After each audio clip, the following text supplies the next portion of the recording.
لەگەڵ دەربازبوونا ساڵێکی بەسەر شەڕی ئوکرانیادا سەرۆک بایدن دەبێژە بڕیارە رووسیا بۆ ڕاگرتنا ڕێکەتنە ناوکی شاشتیە. یەکەتیا ئەوروپی لێبەرە لە مەهابێتن کۆنفرانسێک خێرخوازی ji بۆ ئالیکاریە قوربانین ئارتژێن تورکیا و سووریا ڕێک بێخە. و زانا باوەڕ دکن ئەو خاڵن ڕوهنی لە ئەسمانە هاتنە ڤەدیتن گەڵەستێر بن.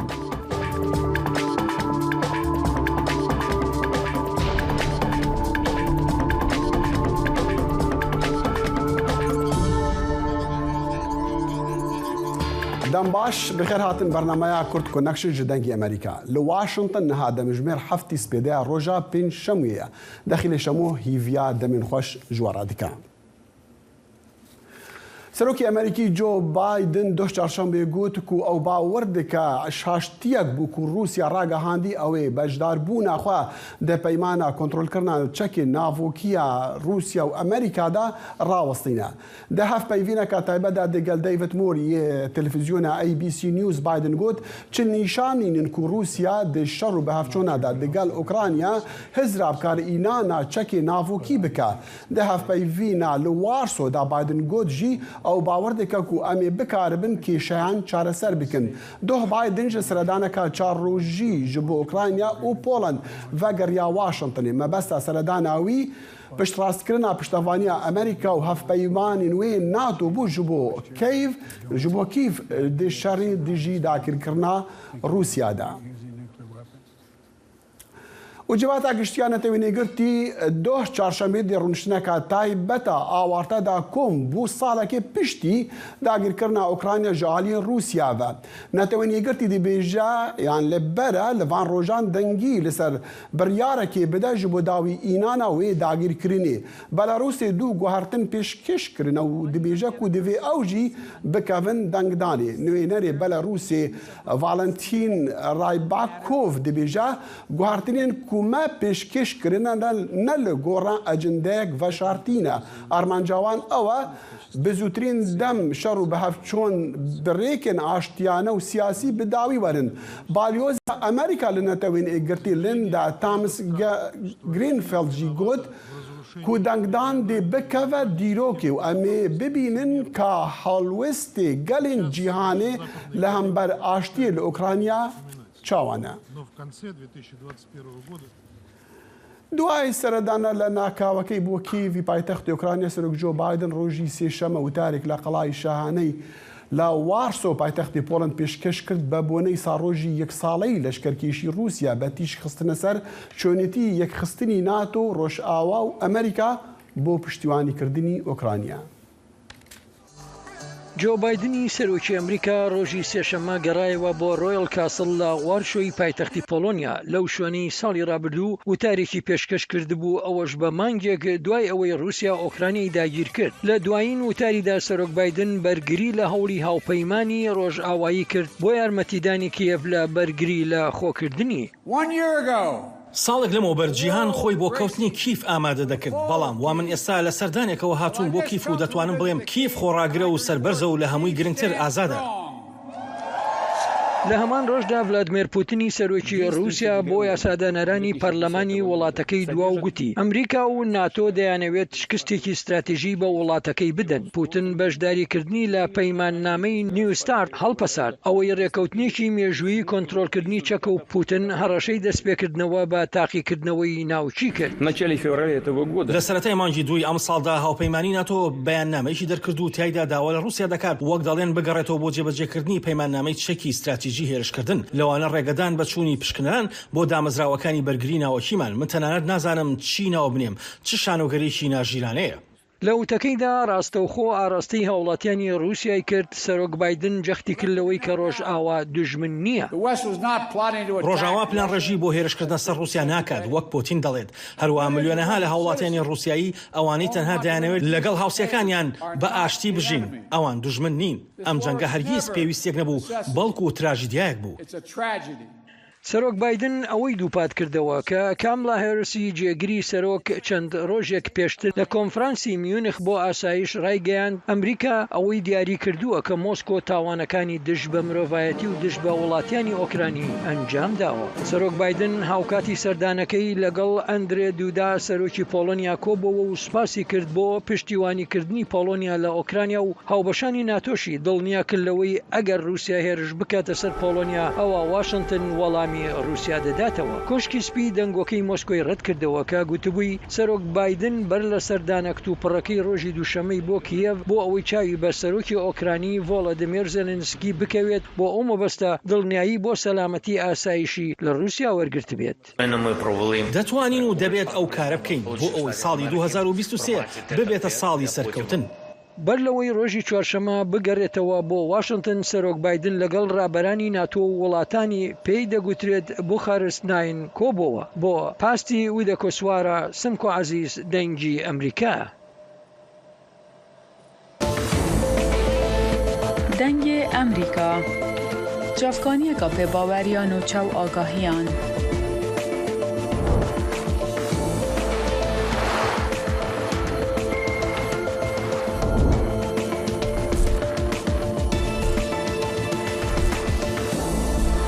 برای مالپەر و پلاتفۆرمên میدیا civakîya dengê Amerîka bala xwe bidin pêzanîn û nûçeyên cîhanê.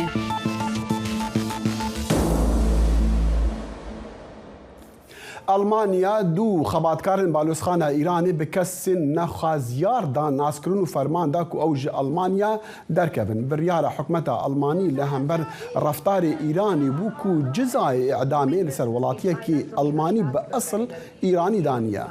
Şewermendê Almanya Olaf Scholz cizayê îdamê yê ku ji bo Cemşîd Şermhed hatî dayîn şermezar kirû bi cizayekî ne rewa û ne qanûnî da naskirin. Dê peyamekî Twitterê da Scholz bang li Îranê kir ku ji biryara cizakirina wî yani îdamkirina wî vegere. Wî got jî rejima Îranê şerê gelê xwe dike bi hemû rêkan û guh nade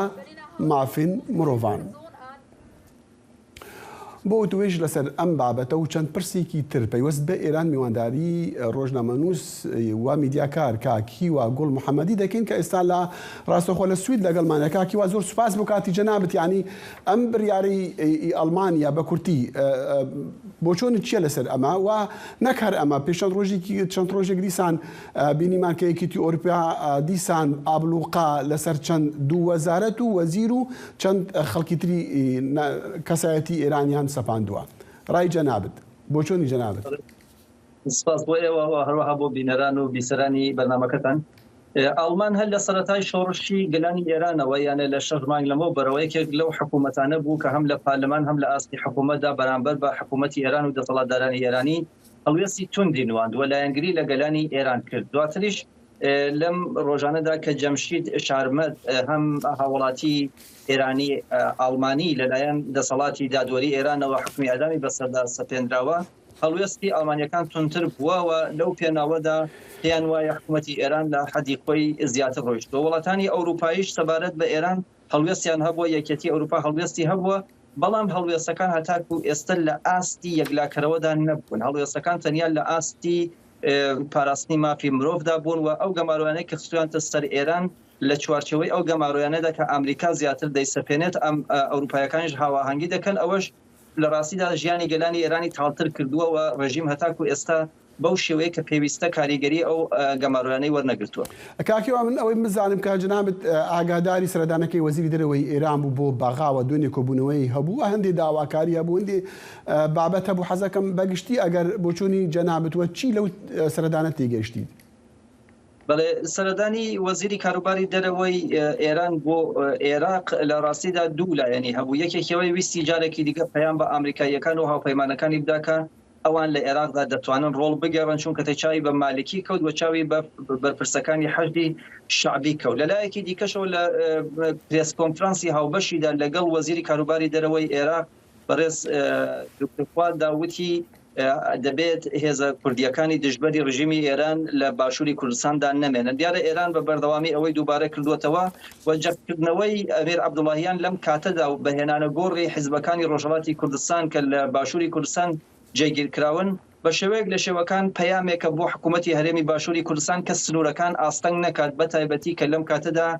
گەمارۆکان لەسەر ئێران و زیادیانکەوە ئێران پێویستی بە هێنان یا هاوردەکردنی دلارێکی زۆر هەیە کە ئێستا ئەمریکا بە جددی خەریکە پێشی پێدەگرێت. باڵێ کاکیوە دوێنێ بینیمان کە ئەفسەرێکی ئەمریکی ڕاگەاندنێکی زۆر سەریدا لە کۆنفرانسێکی ئاسایش لە کەنداو گوتی ئێران هەڕەشەی ژمارەیەکە بۆ وڵاتانی هەرێم تا چەندێک ئەم قسەیە ڕاستە؟ بەڵێ وتی کە وڵاتەکانی کەندا و ئێران بە دژمنی ژمارەیەکی خۆیان دەزانن و ئەمە زۆر ڕاستە لە مێژە ئێران کاری بۆ ئەوە هەڕەشەی یەکەمە هەڕەشەی ژمارەیەکە بۆ ئەو وڵاتانە نەکارە وڵاتانە بەرک وڵاتانی دیکەی جیهان. بەڵێ ئەلبەتە ئێستا زیاتر باز لەوە دەکرێت کە ئێران بەو حاڵەتەی کە گرتوویەتە بەروو بە تایبەتی کە هەم درۆنی هەیە ئەیداتە ئەیفرۆشێ بە رووسیەوە هەم موشکی دوورهاوێژی هەیە و لە رووسیەش سێخۆی 35 کڕیوە کە قرارە بەم زوانە بیهێنێتە ناو ئێران ئەمە مەترسیەکەی زیاتر کردوەوە نەتەنیا بۆ ئاسایشی وڵاتانی کەندا و بەڵکو ئاسایشی جیهانیش دەخاتە مەترسیەوە چونی سە ئێران بە شێوەیەک لە شێوەکان لەو شەڕەی ئۆکرایندا بەشدارەکە مرۆڤایەتی لەو شەڕە بێزارە و دەترسێت و شەڕێکی زۆر ماڵوێرانکەرە بۆیە ئەو هەڵوێستی ئەو فەرماندەیی ئامریکایی لە کەندا و هەڵوێستێکی واخابینانەیە بەڵام ئایا بەرامبەر بەوە چی دەکرێت ئەمە بۆ خۆی جێگەی پرسیارە. پرسیاری کۆتاییەوە کاکیوە جەنابەت چاودێری بارودۆخی ئێران دەکەی بە تایبەتیش خۆپیشاندان و نەڕەزایەتەکان کە لە ئێرانە چەندە هەیە و بەردەوامیشە چی شتی نوێی هەیە بە تایبەتیش ئەگەر بەگشتی لە ئێران و بە تایبەتیش لە شارە کوردیەکان؟ ناڕزایەتیەکان یان سەرهەڵدانی گەلانی ئێران ئێمە دەبینین هەر هەیە تا هێشتا کۆتایی نەهاتووە بەڵام هەندێ بربەستیان بۆ دروستکراوە ڕێژیم بەو ئەعدامانەی کە کردوویەتی بە دەستگیرکردنی چالاکانی نێو کۆمەلگا و هەروەها بە بڵاوەکردنی هێزێکی زیاتر و توندتیژی زیاتر بەکارهێنان لە بەرامبەر گەل دەتوانێتی تا ئاستێک ڕەوشەکە سارد بکاتەوە بەڵام بەپێی ئەو زانیاریانەی کە هەیە گەلان خۆیان ئامادە دەکەن و بەپێی هەموو دیالکتی هەموو شۆڕشەکان ئەم شۆڕشەش بە چەند قۆناغێکدا تێدەپەڕێت هێندێک لە هێندە حاڵەدا گشتگیر دەبێت فراوان دەبێت دەست پێ دەکات لە هەندێ حاڵەتیشدا هەندێ سست و کون دەچێتە پێشێ بەڵام ئەوەی کە هەیە ناڕزایەتی گەلانی ئێران زیادی کردووە کەمی نەکردەوە هەروەها ڕەوشی دومی ئێران خراپتر بووە باشتر نەبووە. باشە قۆناغی داهاتوو چی دەبێت بەڕایتەوە؟ قۆناغی داهاتوو ڕەنگە شەپۆلێکی یەکلاکەرەوە کە چاوەڕوان نەکراو بێ دەست پێ بکات بە بڕوانە. باڵێ باشە لە شارە کوردیەکان باڵێ دەبینین کە خۆپیشاندنەکان تا ڕادەیەک نەماون ئێمە چۆن یعنی پێشبینی ئەو بکەین کە شەپۆڵێکی بەهێز دەرچێکە چی تا ئێستا تا ڕادێک دامرکاون؟ لە شارەکانی ڕۆژهەڵاتی کوردستاندا لە ڕاستیدا هەیە لە سنە لە زۆر شوێنی دیکە هێندێک جوڵە هەیە بەڵام ڕۆژهەڵاتی کوردستان بە تەواوی ئەمنیەتی کراوە ئەمە لایەنێکی دیکەشی ئەوەیە کە ڕۆژهەڵاتی کوردستان دەوێت بە هاوپەیوەندی لەگەڵ گەلانی دیکەی ئێراندا و ئێستا دەبینین لە دەبەرەکانی بەلوچستان و زاهێدان هەموو ڕۆژانی جمعە سەرهەڵدان و ناڕزایەتی هەیە گەلی کول لە ڕۆژهەڵاتی کوردستان بەو تەجربەیە کە هەیەی نایەوێت بە تەنیا بێتە ئەو مەیدانە بەڵکو پێویستی بە هاوخەباتی هاوکاری هاوپەیوەندی زیاتر هەیە بۆیە دەڵێم شەپۆلێکی تازە ڕەنگە دەست پێ بکات کە چاوەڕوان نەکراو بێت ئەوەیە کە گەلانی ئێران لە هاوپەیوەندیەکدان و ئێستا ڕەوشی ئۆپۆزیسیۆنی کوردی لە ڕۆژهەڵاتی کوردستان زۆر باشترە لە جاران لێک نزیکترن لێک توانیوانە هاوپەیوەندیەکی باشتر و دیالۆگێکی باشتریان هەبێت ئەمەش دەتوانێت کاریگەری لەسەر ئۆپۆزیسیۆنی ئێرانی کە بەڵام ئۆپۆزیسیۆنێکی سەرتاسەری ئێرانی لاواز هەیە بەداخەوە. باڵێ کاکی واگوڵ محەممەدی ڕۆژنەمەنووس و میداکار لە سوید لەگەڵ مامو زۆر سوپاس. سپاس بۆ ئێوە شەر بژین. برنامه هفترنگ برنامه کنری یا بشی کردی لدنگی امریکایی از لقمان احمد هر دو هفتی جارکی و بمگرکی ناو اختی چاندو نرا رنگین بمرانه.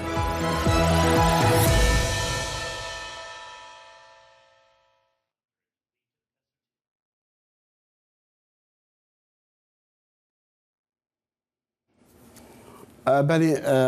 لە ڕۆژی هەشتی تەموزی پاردا باڤڵ تاالبانی هاوسەرۆکی گرتی نیشتیمانی کوردستان لاهور شێخجەنگی کە ئامۆزای خۆی بوو لە پۆستەکەیدا لایدا و گوتی کە لاهور هەوڵی کوشتنی داوە دەنگی ئەمریکا لێدوان لە پارێزەر هێرش سەردار پارێزەری ڕاوێژکار لە ناوەندی یاسایەکێتی نیشتیمانی کوردستان وەرگرتووە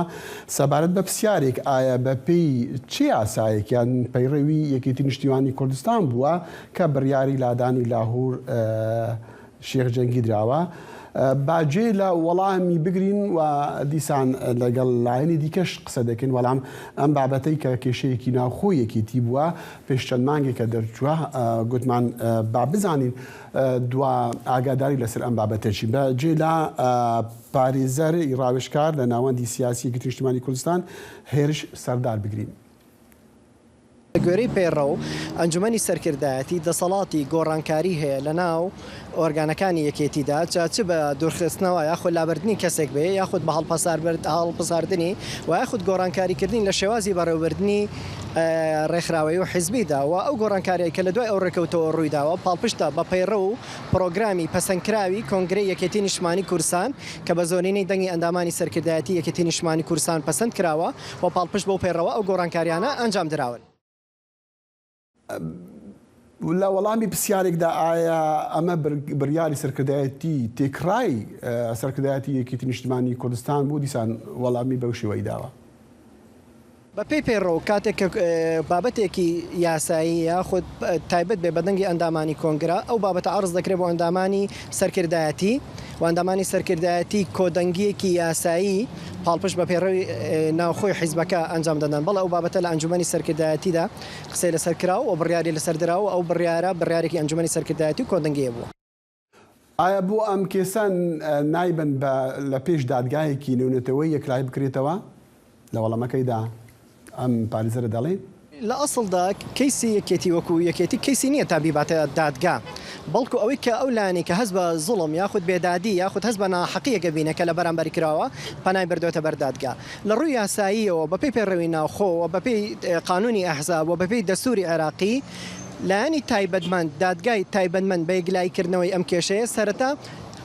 ئەنجومەنی سەرکردایەتیە واتە ئەنجومەنی ئەتوانم بڵین بە پێی پێڕوو ئەنجومەنی سەرکردایەتیە دواتر ئەگەر کەسێک لەم بڕیارە ناڕازی بوو پاڵپشت بە پەیڕەوی پەسەندکراوە پاڵپشت بە یاسای ئەحزابەکان پەنا دەباتە بەر دادگای تایبەتمەند بە پێی یاسا دادگای تایبەتمەند بۆ ئەم یەکلایکردنەوەی ئەم کێشانە دادگای بەرایی سلێمانی ئەواتە محکمەی ئەو شوێنێک کە کێشەکەی تیادا ڕوو دەدات و دواتریش ئەگەر لایەنێک بەو بڕیارە ناڕازی بوو پەنا دەباتە بەر ئەنجومەنی کۆمسیاران دەتوانێت لەوێت وەکو شەکوایەک وەکو سکاڵایەک لەسەر ئەو حیزبە لەسەر هەموار لەسەر هەر گۆڕانکاریەک بێت کە لەو حیزبەدا ڕوودا ئەنجام بدات. بۆ وەرگرتنی بۆ چوونی لایەنی دیکە لایەنی لاهور شێخجەنگی کە خۆی هاوسەرۆکی یەکێتی نیشتیمانی کوردستان بوو ئێستا بەرێز شادمانی مەلا حەسەن ئەندامی سەرکردایەتی یەکێتی نیشتیمانی کوردستان لەگەڵمانە. کاک شادمان زۆر سوپاس بۆ کاتی جەنابەت بۆ چوونی جەنابەت لەسەر لێدوانەکانی پارێزەر هێرش سەردار چییە؟ فەرموو. زۆر سپاس وەڵا نازانم ئەو بۆ خۆی هەندێک شتی شکلی گوت بەڵام ئەمە لە پەیڕەوی ئێمە لە مادەی 12 هەموو بڕگەکان کە ئەو بڕیارەکە ئێمە پێ دەرکرای هیچی ئەم تۆمەتانە ئێمە ناگرتەوە کە لە مادەی 12 دیاری کراوە و ئەوەی کە کرا ئەم شتەکە کرا بە شێوەیەکی عسکەرتاریەت کرا هێز بەکارهێنرا لە بابەتە بۆیە ئەوەی کا و دەیڵێتن تەنها وەکو کەسێک تەنها شکلیاتەکە دەڵێتن ئاگای لە مادە و بڕگەکانی پەیڕەوی ناوخۆی یەکێتی نییە. باشە لە وەڵامی پرسیارێکا کە بۆ ئەم کێشەیە ئەم دەزانین دادگای فدرالی عێراق ئەم کێشەی لەوێ بوو دادگایەکی هەولێریش بڕیاری جیا دەرکراوە یەکێک بە قازانجی بافەڵ تاالبانی ئەوی دیکەش بە قازانجی لاهور شێخجەنگی تاالبانی بۆ ئەم کێسە نابدرێتە دادگایەکی دیکە دادگایەکی زیاتر سربەخۆیان دادگایەکی نێونەتەوەی ئێوە ڕازی دەبن ئەگەر شتێکی واکرا؟ بەڵێ ئێمە ڕازی دەبین بەڵام خۆی ئێستا لە عێراق سێ شوێن سێ دادگا هەیە مەسەلەن سروشتی عێراق وایە سلێمانی ئێمە دەزانین دادگاکان لێرە کۆنتڕۆلکرابوون ئەو بەغداد چۆن دەکرێت ئەوەی کە ئێمە لە هەولێر کردمە ئەم دادگایە ئەمە بخۆی وەزارەتی ناوخۆ معنیە بۆ بابەتەی کە چکە لەبەرەوەی اختصاص مەکانیە لە هەولێر قەزیەک بووە مدیر عامێک لە وەزارەتی ناوخۆ بەبێ پرسی وەزیر و بە پێ پرسی مخەوەل کراوە ینی ڕێگا پێدراوی وەزیر چووە کتابێکی کردووە بەبێ هیچ شتێک مڵکیەتی حیزبەکە یان بێن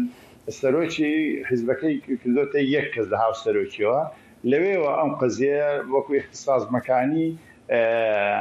بەرزکراوە بە پێی مادەی یەک بڕگەی سێ لە پەیڕەوی ناوخۆی یەکێتی بارەگای سەرەکی یەکێتی دەبی لە شاری هەولێربی ئەمە خەر بەشێکە لە اقتصادمەکانی بۆیە ئێمە ڕێگامان گرتەبەر و لە پایتەختی هەرێم لە دەرگایکی پایتەختی هەرێم سکاڵەمان باڵێ بەڵام پارێزە هێرش سەردا دەڵێ چونکە شتەکە لە سلێمانی بۆ ئەبێ دادگاکانی سلێمانی ئەو بڕیارە بدەن بەڵام کاک شادمان دەمویست بابەتێکی ئەنی هەمان شت بەڵام بە شێوەیەکی تر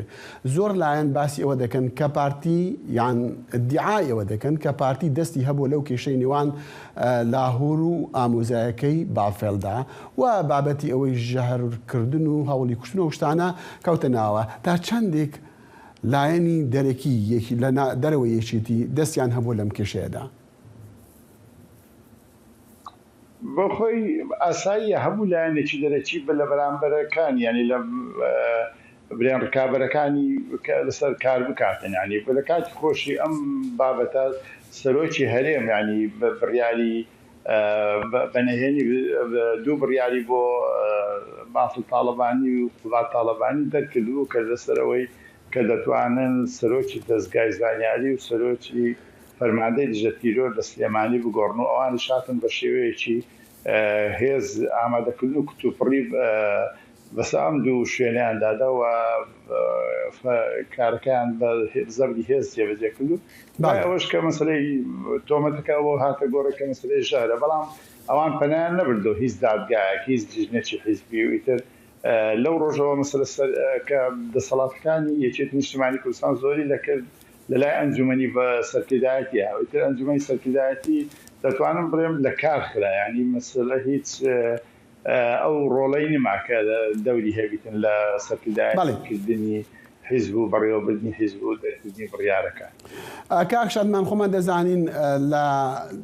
دەستپێکردنی ئەو کێشەیە زۆر هەوڵ درابوو ناو بژوانی بکرێ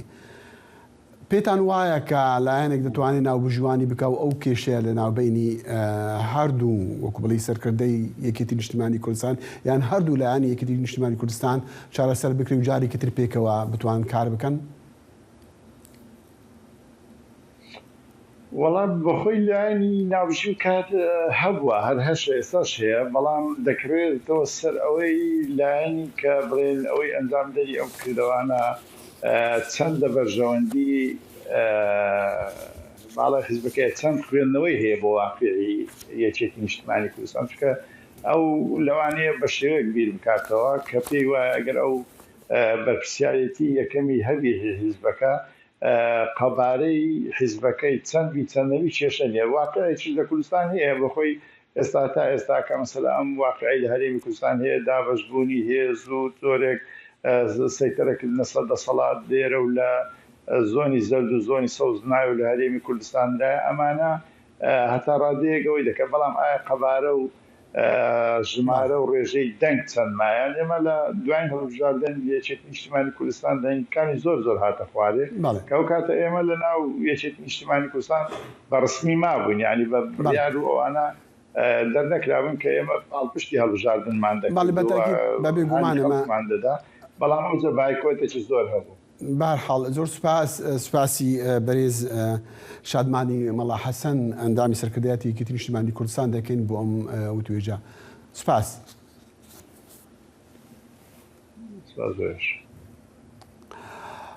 پێداچوون و شروعکردن لە پشتی ساڵێکی شەڕی ئۆکرانیا دبرکای تایبەتە دەگەڵ ڕووداوەکاندا و هەفکار بەڵێن ساڵح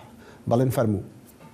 سپاس دەخیل خۆشاتنەوە بۆ لەگەڵ ڕووداوەکان دا شەڕی سەپێنراوی رووسیا بەسەر ئۆکرایندا ساڵێک تێدەپەڕێنێ بەبێ ئەوەی هێشتا تروسکای یەک لە ئاسۆدا دیار بێ بۆ ڕاگررتنی ئەم شەڕە لەگەڵەوەشدا کە مۆسکۆی ڤلادیمیر پوتین وەک شکست خواردوویەکیش دەبینرێت.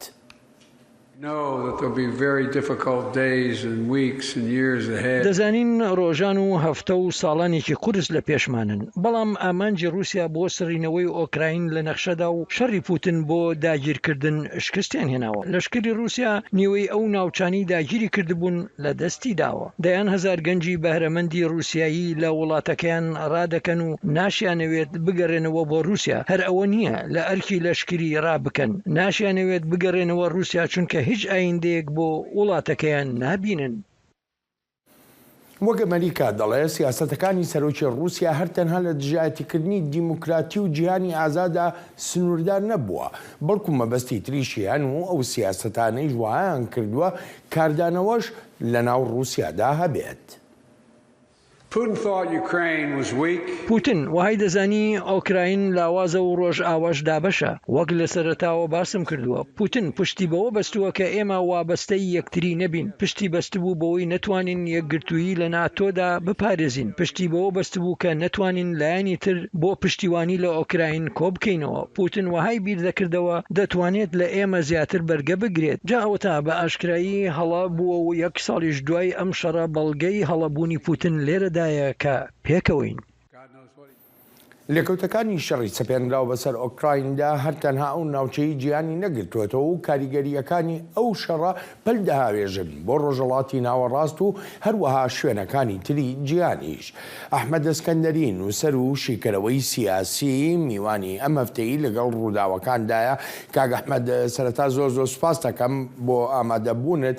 لەوەتای شەڕی سەپێنراو بەسەر ئۆکرایندا دەستی پێکردووە. ئەڵبەتە هەوڵەکان ئێجگار زۆرن بۆ چارەسەرکردن یاخۆ ڕاگررتنی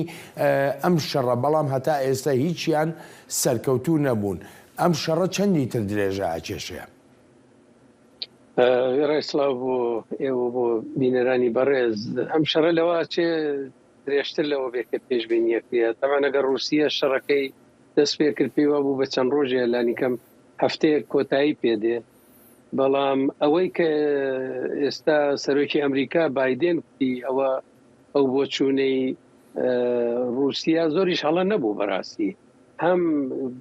ئوکراین لاواز بوو هەم ناتۆ دابشکرا بوو، بەڵام هەڵەکەی پوتین لەوەدا بوو بە هێرشبردنە سەر ئوکراین، هەم خەڵکی ئوکراین ڕاپەڕین بۆ پارێزگاری لە وڵاتەکان و هەم بوو بە هۆکارێکیش بووەوە کە ناتۆ یەک بگرێتەوە. ئەم یەکگرتنەوەی ناتۆ وای کردووە ئێستا ئەگەری شەڕ لە هەموو جیهان زۆرتر بووە و هەتا دێ ئاشتی و گفتوگۆ دوورترەکەوێتەوە. من بیری قسەیەکی نوام چامسکیەکەومەوە کە لەگەڵەوە کە ئیدانەی هێرشەکەی رووسیا کرد بۆ سەر ئوکراین و ئەوەی کە پشتگیری ئەبێ بکرێت لە ئوکراین بۆ دیفاع لە خۆی، بەڵام هاوکات دایمە لەسەرەوەش دەڕۆی دەبێ ڕێگرای دەربازبوونێکیش بۆ رووسیا نەک بۆ خودی پۆتین، بەڵام بۆ رووسیا بهێڵدرێتەوە. وای لێ نەیە کە رووسیا خۆی لە بەرامبەر هەموو جیهان و ئەوروپادا ببینێتەوە. لەگەڵ ئەو قسەی نوام چەمسکیدا کە جەنابەت ئاماژەی پێ دەکەی، من قسەیەکی ڕۆژنامەوانی ناوداری عەرەب محەممەد حسەنین هەیکەلم بیر دەکەوێتەوە لە ڕۆژانی بەرایی شەڕی عێراق ئێراندا. لێیان پرسی کە ئێم شەڕە کۆتایی پێدێ، وەڵامەکەی هەرەوەندە بووتی 8 ساڵی تر وەڵامتان نەدەمەوە. ئەمەش دەڕوا بەرەو 8 ساڵی تر؟ باوەڕ ناکەم، نەخێر بەرەو 8 ساڵ ناڕوا. جیهان تەحملی ئەوە ناکا ئێستا، هەرچەند هەم سەرۆکۆماری ئەمریکا و هەم سەرۆکۆماری ئوکراین باز لە شەڕی جیهانی سێهەمەکەن، بەڵام ئەگەر چاوێک لە نەخشەکە بکەین، چاوێک لەوە بکەین کە لە جیهاندا هێندێک لە وڵاتان هاتوونەتە ناو مەیدانی ململانەی چەک و خۆبەهێزکردن وەکو ژاپۆن، وەکو هێندوستان و وڵاتانی تر، ئەمجار هێندێک رووسیا و چین و هێندوستان و ئەوانە لێک نزیک بوونەتەوە. وڵاتێکی وەکو ئاڵمان بەشێکی گرنگی لە بودجەکەی داناوە. هەموو ئەمانە بەلایەکەوە دابنین، ئەوە دەبینین کە جیهان خەریکە خۆی بۆ شەڕێکی درێژخایەن ئامادە دەکات. ئەو شەڕە درێژخایەنە سێهەم شەڕی جیهانیە یا جیاوازە؟ لەوانەیە بێ بە سێهەم شەڕی جیهانی، لەوانەیە ببێ. ئەگەر شێتێتیە پارەکە ئیمڕۆ هیچ کەس تەسەووری نەدەکرد کە پوتین هێرش ببا بەو شێوەیە بۆ سەر ئوکراین، بەڵام بینیمان کە کرا. فەرماندەی هێزەکانی ئەمریکا لە هاوایی ئەڵێ ئێمە 30 ساڵە لە ناوچەی ئۆقیانوسی ئارام ئەوەندە مەترسیدار نەبووە کە ئێستا هەیە. و ئەمریکا لە زمانی بوشی باوکەوە بەملاوە بوشی کوڕ ئەوە نزیکەی 20 ساڵە ئەوەندە خۆی پرچەک نەکردووە و ئەوەندەی خەریکی ئەوە نەبووە کە نەخۆی و دۆستەکانی و هاوپەیمانەکانی پرچەک بکە. ئەگە هەموو ئەمانە بەلایەکەوە دابنین لەگەڵ بارودۆخێکا بەرە ڕوو دەبینەوە کە ئاگری شەڕ لە هەموو جێگایە هەیە، هەر لە کەنداوە بگرە هەتا ئەوە تا دیسان لە فەلەستین و بینی فەلەستین و ئیسرائیلەکان شەڕدەستی پێکردووەتەوە و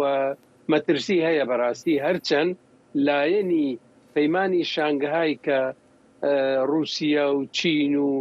هێند و ئەوانە لە پشتی هەن ئەوانە خۆیان بەهێز دەکەن و ئەوە ڕەنگە هێندێک پێشگیری بکە لەوەی کە شەڕێکی جیهانی بکەوێتەوە. ئەلبەتە وڵاتاندا بەش بوون با ئێمە جارە قسەمان لەسەر ڕۆژهەڵاتی ناوەڕاست بێ وڵاتێکی وەکو کۆماری ئیسلامی ئێران بە نمونە وەربگرین کۆماری ئیسلامی ئێران سوودێکی زۆری لەم شەڕە بینیوە و ئێستا ئەکرێ بگوترێ بۆتە هاوپەیمانێکی سەرەکی لەگەڵ رووسیادا ئێران لەمە چی دەست دەکەوێت؟ شتێکی سیر هەیە کاک بەڵێ نەویژەوەی ڕۆژێک دوو ڕۆژ پێش ئەوەی کە شەڕی ئوکراین دەست پێ بکە هەم لایەنی ئێنریکە مۆرا لایەنی ئەوروپایەکێتی نۆف میخایل ئۆلیانۆڤ لایەنی ڕووسی پیان وا بوو کە ئەوە ڕێکەوتنی ئەتۆمیەکە لەگەڵ ئێران خەریکە بەرەو کۆتایی ڕوا بەڵام ئاوای لێ هاتووە لەوە چێک ئەگەر بە باوەڕمان بە کۆنسپیرەیشن تیۆری بێ تیۆری موامەرە و تەوتە لەوانەیە لایەنێ خەریکی تێکدانی ئەوە بوو بێ ئێران دەستکەوتی ئەوە بووە کە ئەم سەر هەڵدانانە ئەگەر بەبێ شەڕی ئوکراین ببوایە شەڕی ئوکراین لە ئارادا نەبوایە و ئەم سەر هەڵدانە و شۆڕشی ژینا لە ئارادا بوایە لە ئێران احتمالی ئەوەی ئێران زووتر تەسلیم بێ و بەرەو ڕوخان بڕوا زۆرتر بوو بەڵام ئەم بارودۆخە ئێستا وای کردووە ئێران هەموو هەوڵی خۆی داوە پاڵ بدا بە رووسیەوە رووسیاش تەبعەن زۆری پێخۆشە ئەوە تا دەبینین کە فڕۆکەڵا درۆن و موشک و ئەوانە دەنێرێ بۆ ئوکراین و ئەو لە کوشتاری خەڵکی ئوکراینە ئێران بەشداری کردووە هەم بازارێکی تازەی دۆزیوەتەوە هەم مەیدانێکی تاقیکردنەوەی دەستکەوتووە بۆ ئەوە کە گەشە بدا بە شتەکانی خۆی ئێران بەڵێ قازانجی کردووە لەم شەڕ بۆ تورکیا چۆن کاگ ئەحمەد تورکیا ینی ئەوەی وەکو چاودێر ئاماژەی پێدەکا سیاسەتی بانێکە و دووهەوا بەکاردێنێ لە سەوداکردنەکانیە هەم لەگەڵ ڕۆژاوا و هەم لەگەڵ مۆسکۆی ڤلادیمیر پوتندا تورکیا چی دەستەکەوێت؟ پێم ناخۆشە دەیڵم کاک بڵێم بەڵام بەڕاستی سەرۆک ڕێبەرانی ئێستای تورکیا کە هەتا سەری ئێسقان دژ بە کوردن نەکرد کوردی باکوور هەموو بەشەکانی تری کوردستان ئەوان زیرەکانە هەڵوێستیان گرتووە تەسەوری بکە ئەگەر خامنەی ئەو ڕقوچینە زۆرەی کە هەیەی بەرامبەر بە هەموو شت و هەموو کەس ئەوەی نەبووە بیتوانیا کەڵک وەربگرێت لەم دۆخە دەیتوانی نەوتێکی زۆر بفرۆشێ بارودۆخی ئابووری خەڵک بڕێک باشتر بکاتەوە کەڵکیش وەربگرێت لەم شەڕە و لە مۆزەکە پێش هاتووە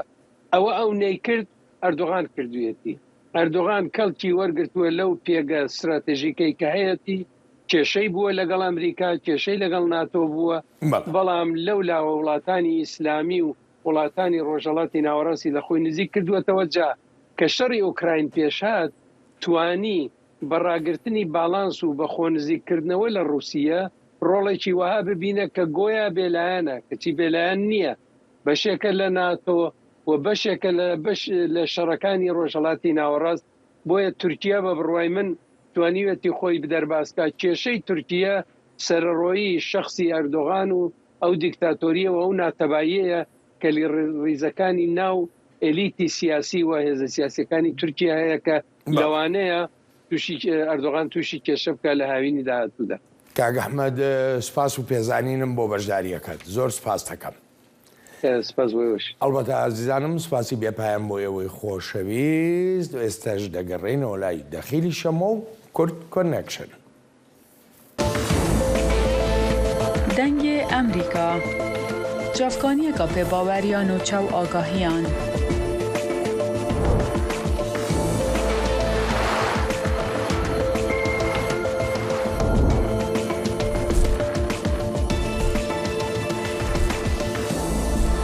برای مالپەر و پلاتفۆرمên میدیا civakîya dengê Amerîka bala xwe bidin pêzanîn û nûçeyên cîhanê.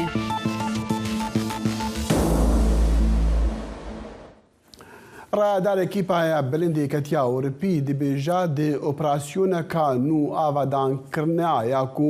هەری مەزن لەسەر ئاستێکی هەتانەها نەهاتیە دیتن پێکوەرە ji بۆ ڤەگەڕاندنە ڕەوشە بەری ئەردهەژیانە بەهێز لە تورکیا و لە سووریە. اوليفر فارهالي كوميسياري برفره كرنا يكتيا أوروبي دسردانا خويا أنكري دا أفراغهان دن دا وجود جواكا أوروبي لهمبرا درد قالين تركيا كشاندين يعني لهمبر دردي كو قالين تركيا كشاندين شاك مايا کنفرانسا خیرخوازی نتوین یکگرتی يعني نفنا تويكو دي لمها آداري لبروكسلي ورا للدار خستن دي بارمانجا كوم كرنا آليكاريان باج جواكا نفنا توي رايجبو پشت گرتن و آليكاريا تركي و سوريا پشتي و ارتجي جبو آگهین داوی لسر روشا ترکیه و جمارا مریان و هر چند آگهین نوها بنز وگرم جم هفکار خواه اوزلم یاساک جاری کدر استودیه اوزلم آگهین داوی چنه بله هجمارا کشتیه لگور راگهاندنا وزیر نفخه ترکیه کو دو شف داخل ایرو هنگ داخویان یا فرمینه هاتیه هجمارا گشتیه مخابن گشتیه 43556 کسان وزیر سویلو هر و راگهاند کو به تواهی 600,000 آواهی جبر اردهیج باندور بونه و نیزی 350,000 جی آواهی پیش سازی و کارسازی لویس به داخل وزیر هاوردوری و باجاروانی گفت که نیزی 530,000 خانی کو بگرانی یا هاتنه هلوشاندن یا انجی زرارک مزن دیتنه دویده مدست ورن رو خاندن. بله اما بهیجی کوی کتی اوروپی لبرا کنفرانس جبه بمستی انداخل. اوزنم يعني ما بهیست یکو ما بری ارتشی ما بهیست کو اردوغان دخواست هالبجاتنا پیش بخا لان هذه سیاد دیاره پیام هایکو او دخوازه لوقت خوا ورن کرن. بله داخل وکی کو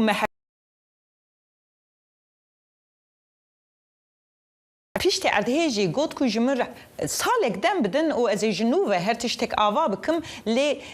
همبری گلک رخنین تون هاتن خویاده که کو نه تنیج بر رخنیان لی راپرسینن عرده خویاده کن کو پیشکریا با اردغان برنگی که توند داکتیه هر وها لگور شیروکرنا پسپوران دبیجن کو اردوغان دخوازه دمک کرتا وی هلبجارتنی پک بینه کو جبر کو هر کو بچه اوی انجامن ویرانکار یه و ارهیج درکه و هولی و او جیبه به نرازی بونا دنگ بیجا دنگ دران بوری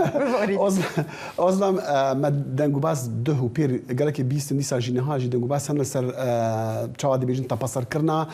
سازین میدیا و گرتنا هندک اجوانا جی تایبه جی تلویزیون سازین تلویزیونی افچه پیام براستی افدم کو گواشتن سر میدیای هر کدو چه زیده دبو لی پیشت اردهیجی براگاهاندنا روشه آورته هر کدو چه اف زختانا بلند بن دو پنج تلویزیونین سرکی یا نتیویی ین اپوزیسیونی و جزاین جدا گرتن لی ایرو گشدانک جدا و بالکشه داخل لترکیه 340 مالپر کانالین یوتیوب تویتر و ین بتایبت جی بپرانی ین کرد وک روداو وار کرساتچا 24 و نویسکارین و روزنامه‌وانین کرد هاتن قدقه کرن. اوزم قال سپاس. اوزم یاساک هفکارما دمرابو. پیش دی ارتهجا نو آوی هفتیا بوری لسر سنورین سوریا و ترکیه گلک ولاتین باجار کوبانی دبن چاندران داکو لسر جاده آن ودانا رادزین اوج ترسا ارتهجک دی ناخوازن وگرنه مال الخوا پیامری دنگی امریکا محمود بالی جکوبانی افراپورت شاندیا جبر ترسا جعردهجه ولاتیه کوبانی بشار مغاری تاوی مالباتا خوا گود ناف دا زاروکن بچوک جی هنه جمال خوایا لطاق سیسیان درکتنه و دکونه کی دا بجیه بونه. بشار جدنگ امریکا را دبیجه جبر گو خانی نوان چریانه او نویرن دمال دا بمینن. بشار آنی زمان گو آلیکاری برنگه کی کسایتی تیکرن و حیانها وان ته آلیکاری جدزگه آنسازیه که نگرتنه. بعد خوانی من طاقة سيانة وزاري مرهنا وديو من بمر عمر ثمانية خمسة زحمتي دي من حب أختي زنزال شد بدات كذا وزرار خواني مجي يك ديوارة تشرجش نيك طاقة عرضة طرش مرشقي تشكريه يعني عمله خاطنا يدق دا كذا زنزالك شبه دق دا كذا رونشتوانا کوبانی خانم علی دبیجه گو او و سه مالباتان دبنه کونه کی داد مینن. و جبوان آلیکاری و چادر پیوستن لی حیانها تکس آلیکاری وان ناکه. و بویرو 13-14 رونا ده حزه هم 6-7 ریال ورش خار شارع را کتن ممکنه جیرانان دارا کتن باری مدینه به مزار خار مگو نورمال مگو از که سر پولاس اکرونه ما ایدی رو یکی ها تخت نوانی ها تنجمره به هفت کرد مشخر با پولاسانش پیدا درون وانتی دا مزار خواب و بوک خوابتی دارد کابن تاوی گو مالین پر کسان لکوبانی هل نوشیانن لی ولاتی نویرن مالین خدا بمینن. هیجای گوتنه گو پرانی مالین باجار کوبانی ده انجام شر و برخدانی کوبانی دا زیان دیتن. و عرض هجیجی ترسا ولاتیان جهلوشینا مالان زیده کریه. محمود بالی دنگ امریکا، کوبانی.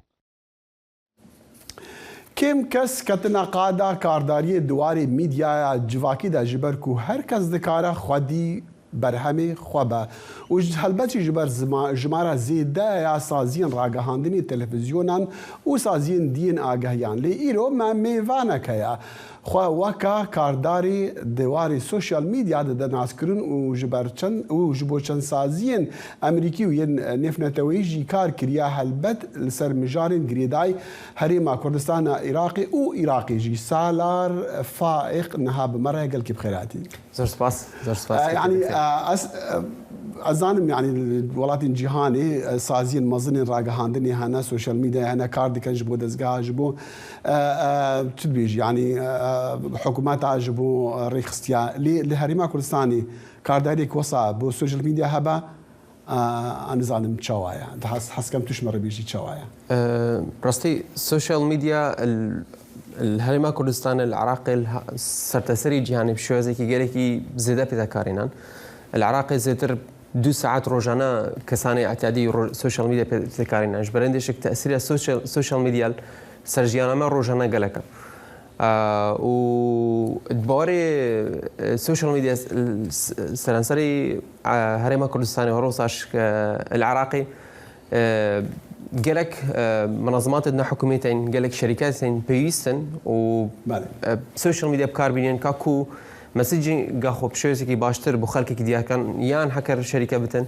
كاكو شيتن براند خو بشويزي كي باشتر وقورت اللي بكتر عندك فيديو عاد بينين جيكاري و متخاص بزانم ريخستيا ويان كارداريا ويان بنافي بايا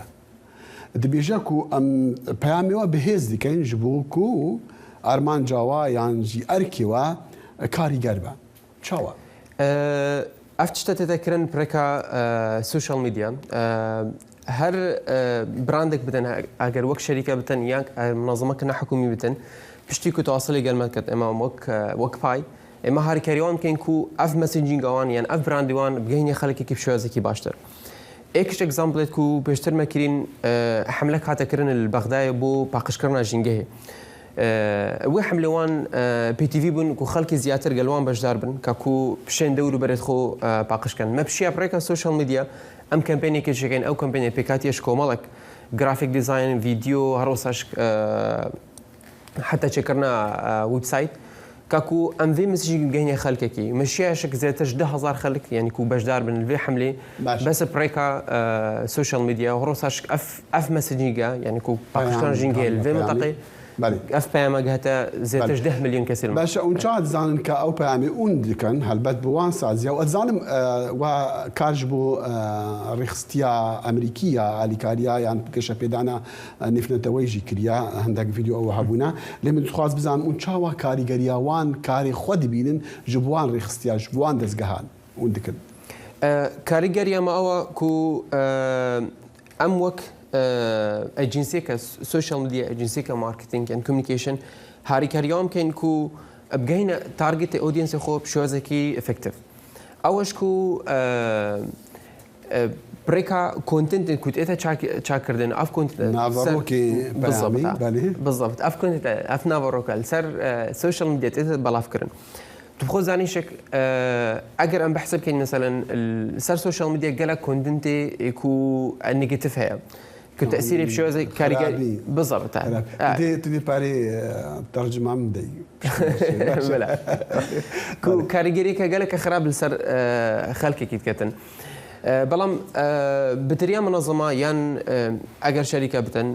پێویستە و شێوازێکی ئیجابی تەسیری سەری خەڵک بکات. باشی و خراپی بەکارهێنانە سوشیال میدیا گەلێک تێدە بەحسکردن و دوو جاراژی بتو دیتە بەری چەند ڕۆژە و ئیرۆژی تو بەحسی وێ چەندێ دیکە تایبەتی چاوە سوشیال میدیا بە خراپی تێتە بەکارهێنان. چی بکورتی بێژیەمە چاوە و چەندی خراپە؟ تشتي سوشيال ميديا مشكلة أو إنه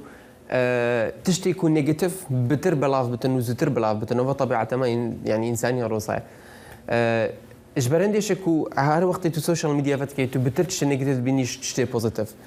إجبارين شك يعني تأثير يعني وهر وقت تشتي يكون ندرس تشتي يكون خلط بلاف بونا يجلك زو زاد بتن إجبارين شك تأثيره كما ظن صار خلقك كتكتن حكر بالانسك نبتن يعني تشتي بوزيتيف يعني تشتي درس بو خلقك ديارنا بتبريكا سوشيال ميديا باش تشاور ريل وعن تشتين خرابنا يتقرتن اجي خلقك دفتن بيشان دا براستن هر وقت تشتكي نيجاتيف بيننا وقت تو تفعلي قال كي تو انجيج بالقال هنجي تو او تشتي بتر بلافت كي تو بقول لا يخوف بسكني هر كسك لا يخوف بسكني انت نفيك يا دوشك بتريا بلاتفورما ريبورتينج هاي تشي ريبورت كينو تشتني درسته بالي باشا ام شوي بين او تشتي بابتك قال قرن قبل كي حكومات ودا صلاه دار ودولت وكامباني دي كارلو كاري بكن ليه متخاص بجزاموي كاري قالي وي چندي بكارينا خراب على السوشيال ميديا چندي خرابيت كتسر رفتاري خورتان بتايبتكو او هلبت ام زانين هلكي تليفوناوي دسي دا والسوشيال ميديا فكريه جيره يعني چندي رفتاري وان بي خراب بتنو تشاوا راسي السوشيال ميديا بتاثيرك قالك ما ظن صار رفتارات هر كسه كيتين السوشيال ميديا خورتان بكن زو او تكبنا بنا قرباني اگر بريكا راست اگهيان ورنگرين بالضبط يعني اگر بالانسك نبتن لسر كونتين يعني اگر اف تشتتكو تخراب السوشيال ميديا بينتن تاكيد تاثيرك قالك ما ظن دل سر خورتي كنتم سر باشا رجعيش دكتن بله باشا ام فکر این سر کارداریاتا از خازم بزنم حتی چند دی آزادیا هندی هی لهرما کردستان العراق يجي له هرمي كو يك بكاربا ببتا خدام کارداری و دیوی وارد کار بکتو جبو دزگهین جدا بلکی ندگل باوریا حکومت عن بنیان باوریا کار بدستان للودری ام وقت شلامه ما شو اصلا نبونه يعني اتكون فيتش ديس بكينيا بس بيستا هاري كاري بترهبتن بو كاسيت وك من وقت كاسيت خدان كار خاصه جنش كاري خود ديس بكن كو هاري كاري بترهبتن بشين اسانتر فيتش ديس بكن بس شلا حكومتي شو يعني اصلا جت وصل مزن ريكا ما دام نبوني ام في كاري ديس بكين القل منظمة حكومية جهاني ولوكالي ديس بكين اون لامريكا نجي بسردانا كي هالبديسه سردانا كاري ازباو ديكال ديكال هندا كامبانيان برنامج تشيا يا دهاتي برنامج دهاتي ام ما ام قال نوكل هندك شركات شغل كاين منظمه اللي هي كل امريكانا